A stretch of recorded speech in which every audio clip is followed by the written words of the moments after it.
आज चंद्रशेखर जी ने ऐलान किया कि मैं इलेक्शन भी लड़ने वाला हूं और मोदी जी के सामने इलेक्शन लड़ेंगे। और मैं आपको ये भी बता दूं, सिर्फ और सिर्फ 60 दिन रह गए और 60 दिन पहले चंद्रशेखर जी ने ऐलान किया है। और मेरे साथ है सुजीत सम्राट जी भी। सर, मैं आपसे एक बात जानना चाहेंगे कि 60 दिन रह गए इलेक्शन के और आज अनाउंसमेंट ये हुई है, चंद्रशेखर भाई ने की है कि इलेक्शन वो भी लड़ेंगे।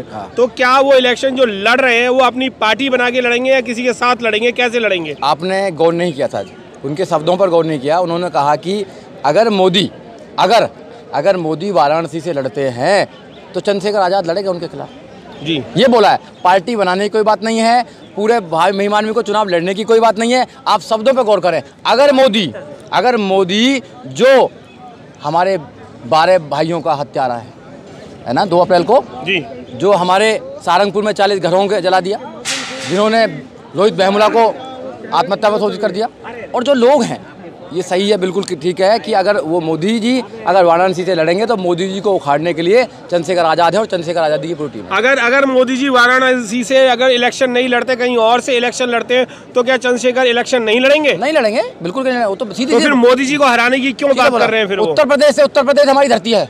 उत्तर प्रदेश हमारी धरती है, जहाँ से वो कहते हैं मैं गंगा का लाल हूँ, गंगा ने बुलाया है। अब गंगा भगा देगी उनको, इट मीन्स कि गंगा उनको भगा रही है, उन लाल को नहीं चाहिए। और गठबंधन जो है दिल्ली पर जो लोग मरे हैं, जो SC ST OBC माइनॉरिटी के जो लोग मरे हैं अभी तक, जो उनकी हत्याएं की गई हैं, वो तो पूरे भारत में की गई हैं। तो क्या पूरे भारत से मोदी को नहीं हटा देना चाहिए? पूरे भारत में अंदर भीम आर्मी भारत एकता मिशन माहौल बना रही है मोदी के खिलाफ, बीजेपी के खिलाफ, RSS के खिलाफ कि ये नहीं आने चाहिए, ये नहीं आने चाहिए। ये माहौल बना रही हैं क्योंकि अगर ये लोग, जिन लोगों ने 5 साल तक हमारे मुस्लिम भाइयों को गाय के नाम पर मारने का काम किया, हमारे दलित भाइयों को मारने किया, OBC भाइयों की जो रिजर्वेशन है उसको पूरा नहीं किया, 13 पॉइंट रोस्टर को उन्होंने लागू किया, 200 पोस्टर को उन्होंने ख़त्म कर दिया, और कितनी सारी चीज़ें SC ST को ख़त्म किया। सारी जो चीज़ें हैं ये मोदी सरकार में हुई हैं। तो मोदी सरकार को पूरे देश से हटाने का प्लानिंग चल रही है। हम योजना बना रहे हैं, हम लोगों को तैयार कर रहे हैं। आज पूरे देश का नेतृत्व था यहाँ पर, पूरे देश से लोग आए थे। उनको ऐलान है कि जो मोदी को हराए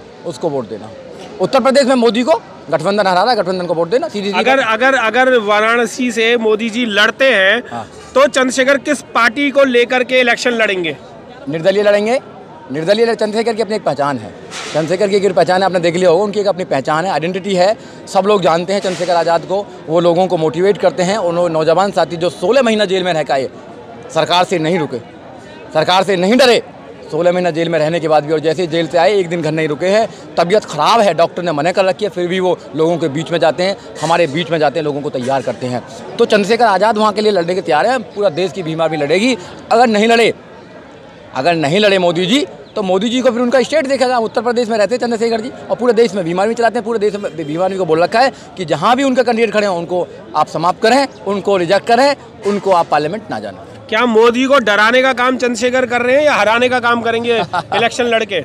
देखो, मोदी जी तो डरे हुए हैं। 125 करोड़ जो संख्या है, जनसंख्या हमारी, उससे डरे हुए हैं जी, क्योंकि वो समझ चुकी है।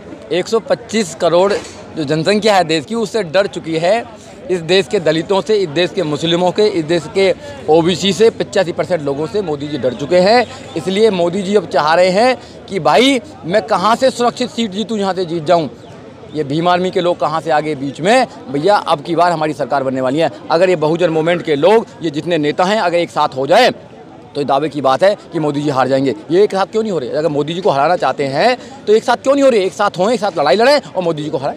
क्या प्रियंका गांधी जी जब चंद्रशेखर जी से मिले थे तो कयास ये लगाए जा रहे हैं कि चंद्रशेखर कांग्रेस के साथ मिल चुके हैं? क्या ये भी बात सच है? नहीं, ऐसा कुछ नहीं है। चंद्रशेखर आज़ाद बीमार थे, प्रियंका गांधी देखने के लिए आई थी। प्रियंका गांधी पश्चिम उत्तर प्रदेश की प्रभारी बना रखी हैं। उनका ये नैतिक भी काम था कि जहाँ भी कोई आदमी ऐसा जो क्रांतिकारी आदमी, उन्होंने कहा भी इस लड़के का जोश पसंद है, इसका संघर्ष पसंद है मुझे। तो ये जोश जब शब्बीरपुर में हुआ था तब क्यों नहीं मिलने आई थी वो, या राहुल गांधी क्यों नहीं मिलने आए थे, ये तो प्रियंका गांधी से ही पूछो जाके आप, वो क्यों नहीं मिलने आई थी तो मैं नहीं बता सकता। ये तो मैं नहीं बता सकता, ये तो सोनिया गांधी बता सकते हैं, राहुल गांधी बता सकते हैं।